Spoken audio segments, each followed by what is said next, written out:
있다. 알렐루야. 주님께서 여러분과 함께 또한 사제의 영과 함께 루카가 전한 거룩한 복음입니다. 주님 영광 받으소서. 그때 어떤 율법 교사가 일어서서 예수님을 시험하려고 말하였다. 스승님, 제가 무엇을 해야 영원한 생명을 받을 수 있습니까?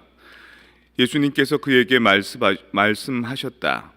율법에 무엇이라고 쓰여 있느냐? 너는 어떻게 읽었느냐? 그가 내 마음을 다하고 내 목숨을 다하고 내 힘을 다하고 내 정신을 다하여 주 너의 하느님을 사랑하라고 내 이웃을 너 자신처럼 사랑해야 한다 하셨습니다. 하고 대답하자 예수님께서 그에게 이르셨다. 옳게 대답하였다. 그렇게 하여라. 그러면 내가 살 것이다. 그 율법 교사는 자기가 정당함을 드러내고 싶어서 예수님께 그러면 누가 저의 이웃입니까? 하고 물었다.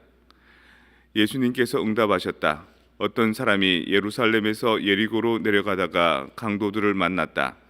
강도들은 그의 옷을 벗기고 그를 때려 초죽음으로 만들어 놓고 가버렸다. 마침 어떤 사제가 그 길로 내려가다가 그를 보고서는 길 반대쪽으로 지나가 버렸다.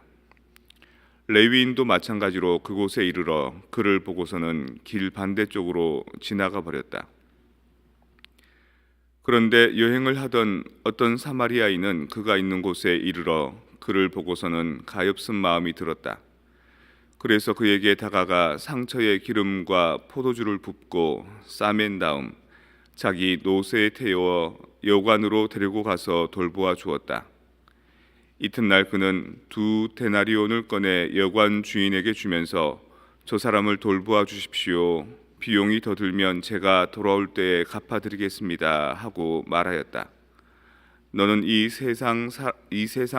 세 사람 가운데 누가 강도를 만난 사람에게 이웃이 되어 주었다고 생각하느냐? 율법 교사가 그에게 자비를 베푼 사람입니다. 하고 대답하자 예수님께서 그에게 이르셨다. 가서 너도 그렇게 하여라. 주님의 말씀입니다. 그리스도님 참여합니다. 평화를 빕니다. 평화를 빕니다. 복음을 읽으면서 생각이 많아졌습니다. 그래서 딴 생각하다가 더듬더듬 그렇게 읽었습니다. 오늘 독서 복음에 나오는 핵심 메시지 사랑이죠. 사랑. 그 사랑은 멀리 있지 않다. 너희가 쉽게 할 수 있다. 저 강 너머에 있지 않다라고 모세가 얘기하고 또 니고데모가 와서 예수님한테 율법에서 가장 중요한 게 뭡니까?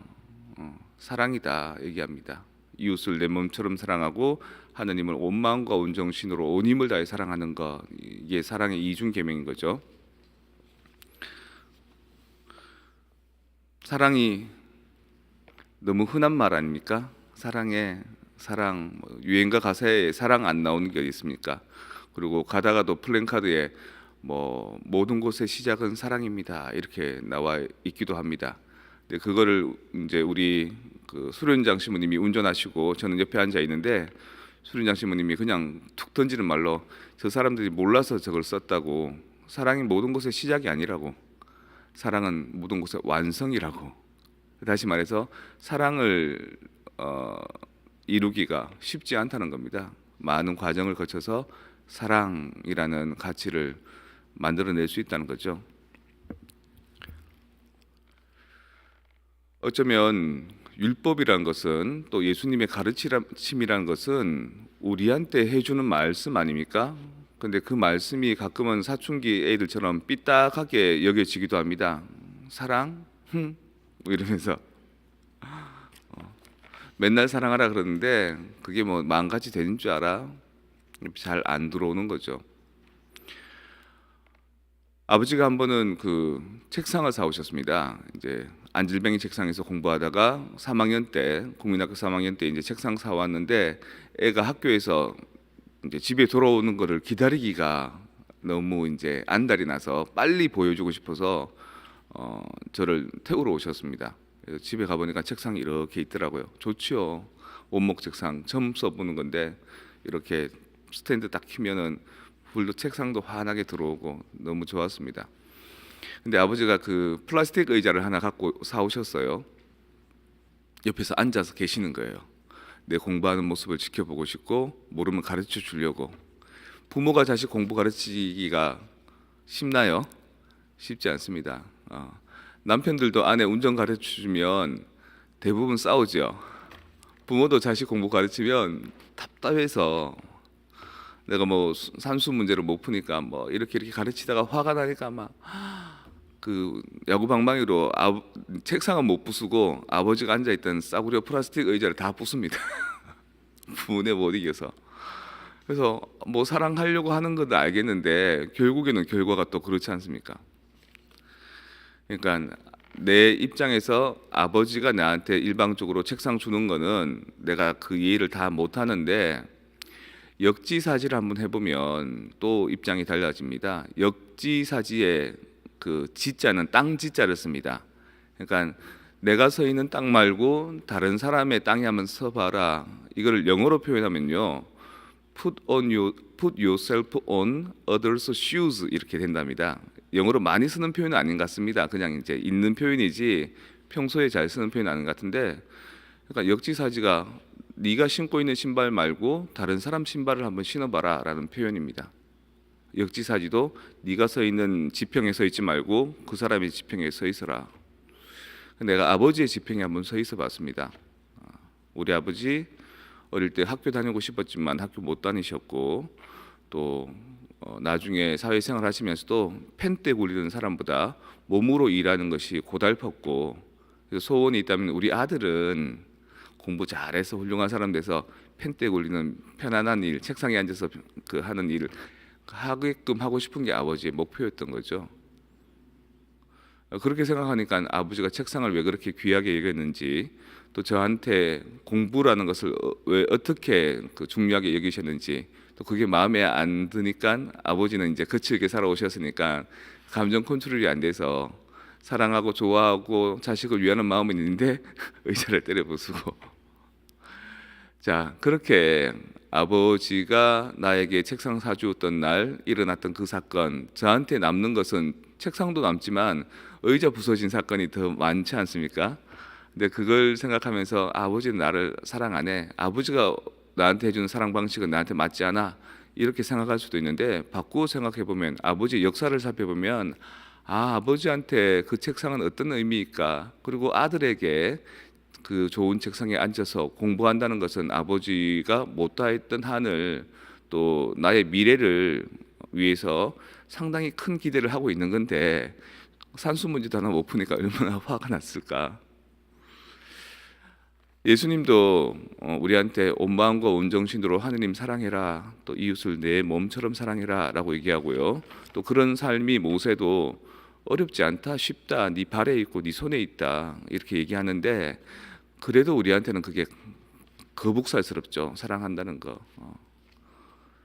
당신 같으면 이 사람 사랑할 수 있겠어요? 같이 한번 살아보세요. 뭐 이런 표현하는 거나 비슷한 겁니다.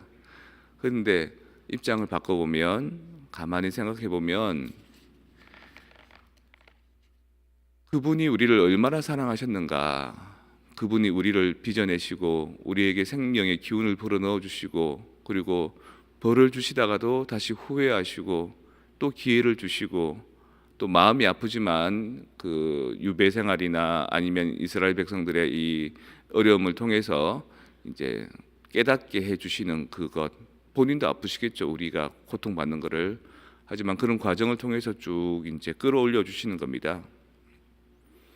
피조물이 인간이 있고 또 동물이 있지 않습니까? 동물보다 못한 식물도 있고 그보다 못한 뭐 무생물도 있고.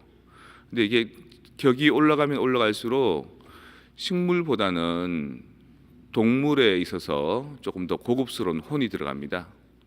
식물은 그냥 생혼, 살아있는 생명체의 혼이 있으면 동물은 각혼, 인지할 수 있는 혼이 있지 않습니까? 이게 맛있는지, 이게 맛없는지, 배가 고픈지 안 고픈지, 주인이 나를 사랑해 주는지 안 한지, 이런 아주 저급한 혼이 있는데 우리 인간은 그보다 훨씬 더 뛰어난 지성이 있고 감성이 있고 의지가 있고, 근데 그걸 누가 주셨냐? 하느님께서 당신 닮은 모습으로 우리에게 주신 겁니다.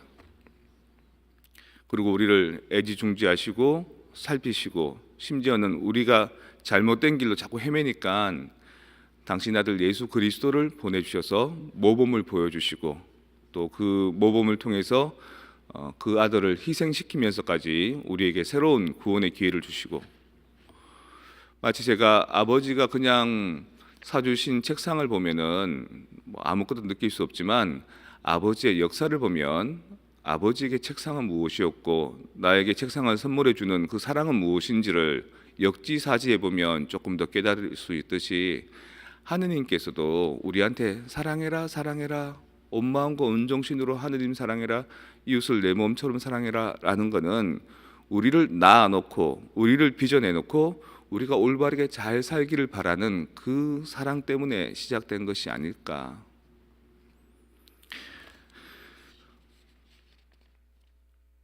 율법에 뭐라고 적혀 있느냐? 사랑해라고 적혀 있습니다. 그래, 그게 핵심이 맞다.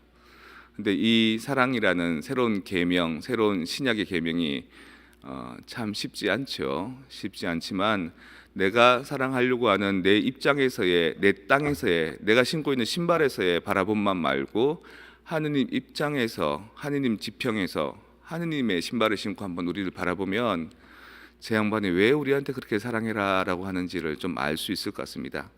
당신이 사랑받기 위해서가 아니라 우리를 너무 사랑하는 그 마음에 넘쳐서 그 사랑이 우리 안에 있어서 행복해지고, 그 사랑을 통해서 다른 사람들과 쉐어할 수 있고 그런 행복감을 누리라라는 얘기다라는 것을 우리는 이 미사 중에 다시 음미하고 좀 느꼈으면 좋겠습니다. 내가 너를 얼마나 사랑하는 줄 아느냐? 너희는 잘 모르는 것 같은데, 그렇다면 너희도 좀 그렇게 사랑해 주겠니? 이런 뉘앙스가 오늘 독서와 복음에 담겨 있는 그런 음미할 거리들이라고 저는 생각합니다.